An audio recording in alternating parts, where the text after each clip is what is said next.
നമ്മുടെ നാട്ടിൽ ഇപ്പം എവിടെ നോക്കിക്കഴിഞ്ഞാലും എന്ന് പറയുന്നത് ഇതുപോലെ ജീവൻ ഒടുക്കൽ ഒളിച്ചോടൽ, ഭാര്യ ഭർത്താവിനെ കൊല്ലൽ, ഭർത്താവ് ഭാര്യയെ കൊല്ലൽ, അതുപോലെ തന്നെ എന്ന് പറഞ്ഞു കഴിഞ്ഞാൽ കുറേ കൊലപാതകങ്ങൾ 2-3 വർഷമായിട്ടായിരിക്കും അറിയില്ല. അവിടെ മൃതദേഹം, ഇവിടെ മൃതദേഹം, അവിടെ ചങ്ങലക്കിട്ട മൃതദേഹം, ഇവിടെ ഇതൊക്കെയാണ് നമ്മൾ എല്ലാ ദിവസവും കാണുന്നത്. ഒരു കണക്ക് പറഞ്ഞു കഴിഞ്ഞാൽ നമ്മളൊക്കെ ഊതി വീർപ്പിച്ച ബലൂണാണെന്നാണ് ഞാൻ പറയുന്നത്. അതായത് മലയാളികൾ എന്ന് പറയുന്ന ഒരു അഹങ്കാരം മാത്രമായിട്ട് മാറുകയാണ് നമ്മൾ. മറ്റുള്ള എല്ലാ സംസ്ഥാനങ്ങളിലും നോക്കിയിട്ട് അവിടെയുള്ള കുറ്റങ്ങളും കുറവുകളും നമ്മൾ കണ്ടുപിടിക്കുമ്പോൾ നമ്മുടെ കാലിൻ്റെ കീഴിലുള്ള കുറ്റങ്ങളും കുറവുകളും നമ്മൾ അവഗണിക്കുകയാണ്. അതായത് നമ്മളെന്തോ വലിയൊരു കൊമ്പത്താണ്, വലിയൊരു ഇതാണ്, മലയാളികൾ എന്ന് പറഞ്ഞാൽ അങ്ങനെയാണ്, മലയാളികൾ ഒരു സംഭവമാണ് എന്നൊക്കെയാണ് നമ്മൾ വിചാരിക്കുന്നത്. പക്ഷേ എൻ്റെ പ്രിയപ്പെട്ട സുഹൃത്തുക്കളെ, ഈ കഥയും ഈ കാര്യങ്ങളും ഇതെല്ലാം നമ്മൾ അറിയുമ്പോൾ നമ്മൾ ഒരിക്കലും സുരക്ഷിതമല്ല എന്നാണ് എനിക്ക് പറയാനുള്ളത്. ആലോചിച്ച് നോക്കണം നിങ്ങൾ. അതായത് ഭീതിയോട് കൂടിയിട്ട് മാത്രമേ മറ്റുള്ള സംസ്ഥാനങ്ങളിലൊക്കെ കേട്ടുകേൾവിയുള്ള സംഭവങ്ങളെ ഇപ്പം നമ്മുടെ നാട്ടിലാണ് വന്നിരിക്കുന്നത്. അതാണ് ഞാൻ പറയുന്നത്, നമ്മുടെ നാട്ടിൽ എല്ലാവരും ഊതി വീർപ്പിച്ചൊരു ബലൂൺ പോലെയാണ്. ഞാൻ പറഞ്ഞു വരുന്ന വേറെ ഒന്നുമല്ല, 2 ദിവസം മുമ്പ്, ഇന്നലെയാണെന്നാണ് എനിക്ക് തോന്നുന്നത്, കാസർഗോഡ് ദമ്പതികൾ, അതായത് മഞ്ചേശ്വരത്തിനടുത്ത് ദമ്പതികൾ മരിച്ച നിലയിൽ കണ്ടെത്തുകയാണ്. ജീവനൊടുക്കിയത് തന്നെയാണ്. അതിൻ്റെ CCTV ദൃശ്യങ്ങൾ ഇന്ന് പുറത്തു വന്നിട്ടുണ്ട്. അതിൻ്റെ അകത്ത് കാണുന്നത് എന്താണെന്ന് വെച്ച് കഴിഞ്ഞാൽ ബ്ലേഡ് മാഫിയ ഗുണ്ടകൾ വന്നിട്ട് ആക്രമിക്കുകയാണ് ഇവരെ. അതാണ് നിങ്ങൾ ആലോചിച്ച് നോക്കണ്ടേ. യുവദമ്പതികളാണ്, ചെറിയൊരു കുട്ടിയാണ്. അതുപോലെ തന്നെ എന്ന് പറഞ്ഞു കഴിഞ്ഞാൽ ഈ കല്യാണം കഴിക്കുന്നവന്മാരോട് എനിക്ക് പറയാനുള്ളത്, നിങ്ങൾക്ക് ഒരു ഗതിയും പരഗതിയും ഇല്ലെങ്കിൽ നിങ്ങൾ ഈ പണിക്ക് നിൽക്കാതിരിക്കുക. അല്ലാതെ എന്ന് പറഞ്ഞു കഴിഞ്ഞാൽ ഈ കല്യാണം കഴിച്ച് കടം വീട്ടാം, ഓളെ സ്വർണം കൊണ്ട് കടം വീട്ടാം എന്നൊക്കെ ആണെങ്കിൽ നിങ്ങളുടെ കാര്യം പോക്കാണ്. അതുകൊണ്ടാണ് ഞാൻ പറയുന്നത്, നിങ്ങളൊരു കാര്യം ചെയ്യണം. നിങ്ങൾക്ക് പണിയും ജോലിയും കാര്യങ്ങളൊന്നും ഇല്ലെങ്കിൽ, നിങ്ങൾ കുറേ കടം കൊണ്ട് ബുദ്ധിമുട്ടുകയാണെങ്കിൽ ഒരാളെ കൂടി ജീവിതത്തിലേക്ക് വലിച്ചിടാതിരിക്കുക എന്ന് മാത്രമാണ് എനിക്ക് പറയാനുള്ളത്. പിന്നെ മറ്റൊരു കാര്യം എന്ന് പറഞ്ഞാൽ, ഒരു ബ്ലേഡ് മാഫിയ സംഘങ്ങൾ വന്നിട്ട് ഒരു നാട്ടിൽ കുറേ വീടിരിക്കുമ്പോൾ അവിടെ വന്നിട്ട് ഒരു സ്ത്രീയെ പട്ടിയെ തല്ലുന്നത് പോലെ തല്ലിയിട്ടും ഒരുത്തം പോലും തിരിഞ്ഞു നോക്കിയിട്ടില്ലെങ്കിൽ നമ്മുടെ നാട് എങ്ങോട്ടാ പോകുന്നത്? അതാണ് ഞാൻ ആലോചിക്കുന്നത്. ശരിയാണ്, ബ്ലേഡ് മാഫിയാണ്, അവരോട് വാങ്ങിക്കാതിരിക്കുകയാണ് ഭേദം. അത് ശരി തന്നെയാണ്. പക്ഷേ ഗതി കെട്ട് കഴിഞ്ഞിട്ടായിരിക്കും ചില ആൾക്കാർ വാങ്ങിക്കുന്നുണ്ടാവുക. ഇപ്പം മരിച്ചപ്പോഴേ അതിൻ്റെ അടിയിൽ ഒരുപാട് കമൻറ്റുകൾ കണ്ടു. എന്താണെന്നറിയില്ലേ? അതായത്, അയ്യോ, ഒരു സഹായം ഞങ്ങളോട് ചോദിക്കാൻ മേലായിരുന്നോ? എന്തിനിത് ചെയ്തു? ഇനി ആ കുട്ടിക്കാരുണ്ട്? എന്തിനാണ് ഇവരിങ്ങനെ ചെയ്തത്? ഞങ്ങളോട് ചോദിക്കാൻ മേലായിരുന്നോ? പട്ടിയെ തല്ലുന്നത് പോലെ തല്ലുന്നത് കണ്ടിട്ടും ഒരാൾ പോലും തിരിഞ്ഞു നോക്കാത്ത നാട്ടുകാരും പിന്നെ അതുപോലെ തന്നെ ആൾക്കാരുമാണ് ഇപ്പം പറയുന്നത്, ഒന്ന് ഞങ്ങളോട് ചോദിക്കാൻ മേലായിരുന്നോ? ഞങ്ങളെ സഹായിക്കത്തില്ലായിരുന്നോ? ഇതുപോലെയുള്ള മലയാളികളുടെ ബലൂണ് ഉയർപ്പിച്ച കുറേ വാഗ്ദാനങ്ങൾ, അല്ലാതെ വേറെ ഒന്നുമില്ല.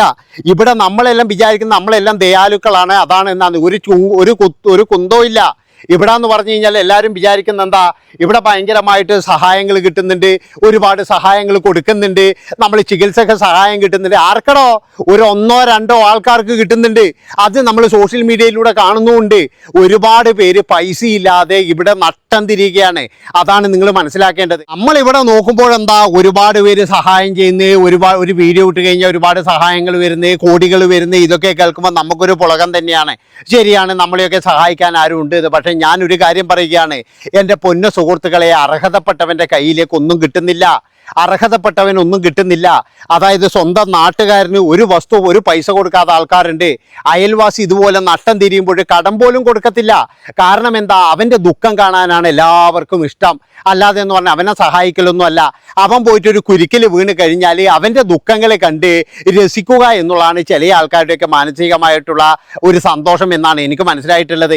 അല്ലെങ്കിൽ എന്ന് പറഞ്ഞാൽ ഇത്രയും വീടുള്ള സ്ഥലങ്ങൾ, ആ ക്യാമറയും കാര്യങ്ങളൊക്കെ ഉള്ള സ്ഥലങ്ങൾ, ഒരാളെ വന്ന് മർദ്ദിക്കുമ്പോൾ ആരെങ്കിലും ഒരാൾ ചോദിക്കൂലേ, എന്താണോ നിനക്ക് സംഭവിച്ചത്, എന്താണെന്നോ സംഭവിച്ചതെന്ന് ചോദിക്കൂലേ?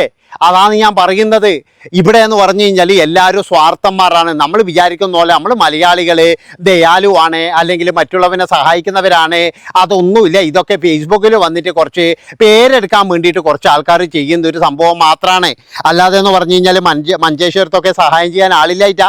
അവിടെയുള്ള 4 ചെറുപ്പക്കാർ വിചാരിച്ചു കഴിഞ്ഞാൽ ഇവൻ്റെ ബ്ലേഡുകാരനാ, കണ്ടം വഴി ഓടിക്കാലോ. അതാണല്ലോ ഞാൻ പിന്നെ പറയുന്നത്. ഏതെങ്കിലും ഒരുത്തം വന്ന് പറഞ്ഞാൽ പോലെ ബ്ലേഡുകാരൻ വന്നിട്ടാണ് ശല്യപ്പെടുത്തുന്നത്. പക്ഷേ എങ്കിൽ ഇതൊന്നും ചോദിക്കാനും പറയാനും ആരും ഉണ്ടാവില്ല. മരിച്ചു കഴിഞ്ഞാൽ എല്ലാവരും ഉണ്ടാവും കുറ്റം പറയാൻ വേണ്ടിയിട്ട്. ഓനെന്താ ജോലിക്ക് പോയിക്കൂടെ? ഇതെല്ലാം ചില ആൾക്കാർ ചോദിക്കുന്നത്, എന്തിനാ കടമ്പ് കാണിക്കുന്നത്? പക്ഷേ വേറെ ഒരു കാര്യം ഞാൻ നിങ്ങളോട് പറയാം, നമ്മൾ മലയാളികൾ എന്ന് പറഞ്ഞു കഴിഞ്ഞാൽ ഞാൻ പറഞ്ഞല്ലോ, അനാവശ്യമായിട്ട് കുറേ കടമെടുത്ത് തലയിൽ വെക്കും.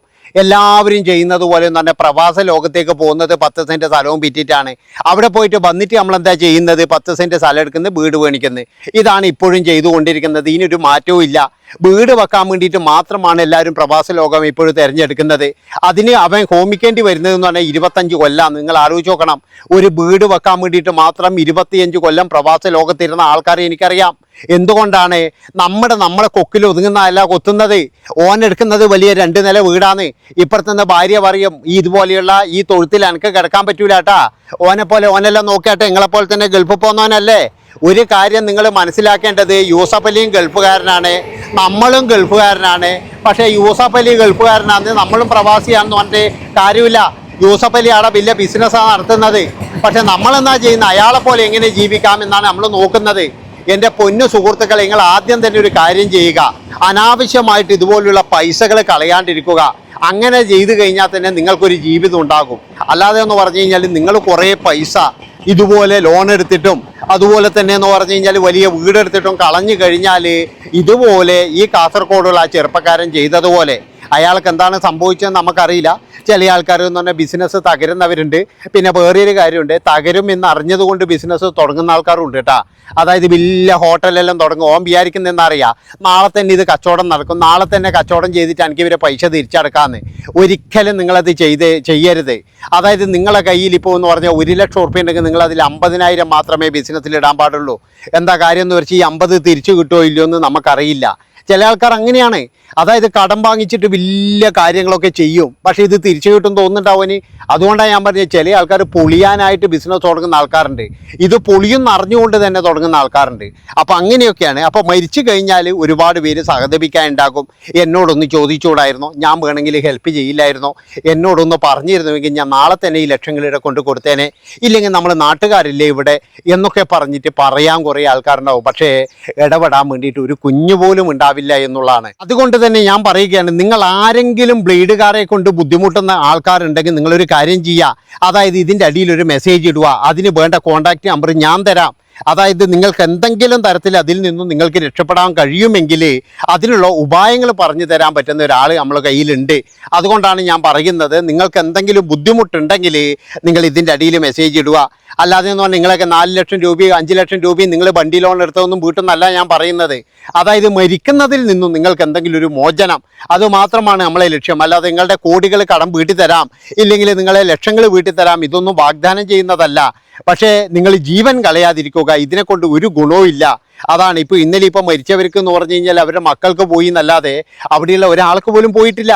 അതാണ് നേരെ മറിച്ചെന്ന് പറഞ്ഞാൽ ചിലപ്പോഴും ആ വീട് വിറ്റ് കഴിഞ്ഞാൽ തീരേണ്ട കടയുണ്ടാവുള്ളൂ. പക്ഷേ ജനങ്ങൾ എന്ത് വിചാരിക്കും, മറ്റേവരെന്ത് വിചാരിക്കും? ബന്ധുക്കളെല്ലാം ഇവിടെയല്ലേ ഉള്ളത്. ഒരു മണ്ണാങ്കട്ടിയില്ല. നമ്മളെ സഹായിക്കാതെ, നമ്മളെ സ്നേഹിക്കാതെ ജനങ്ങളെ നമ്മളെന്തിനാണോ സ്നേഹിക്കുന്നത്? നമ്മളെ സഹായിക്കാതെ ബന്ധുക്കളെ നമ്മളെന്തിനാണ് സ്നേഹിക്കുന്നത്? നമുക്കൊരാവശ്യം വന്നു കഴിഞ്ഞാൽ കൂടെ നിൽക്കുന്നില്ലെങ്കിൽ പിന്നെ എന്ത് ബന്ധുക്കളാണ്? അതിലും നല്ലത് നമുക്ക് അപരിചിതന്മാരൊക്കെ പോയിട്ട് വാടകയ്ക്ക് താമസിക്കുന്നതല്ലേ.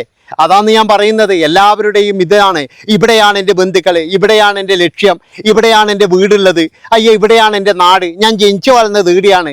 ഇങ്ങനെയുള്ള മണ്ണാങ്കട്ടിയായ കുറേ എന്താ പറയേണ്ടത്, കുറേ ഫീലിങ്സും കൊണ്ട് നടക്കുന്ന കുറേ ആൾക്കാരുണ്ട്.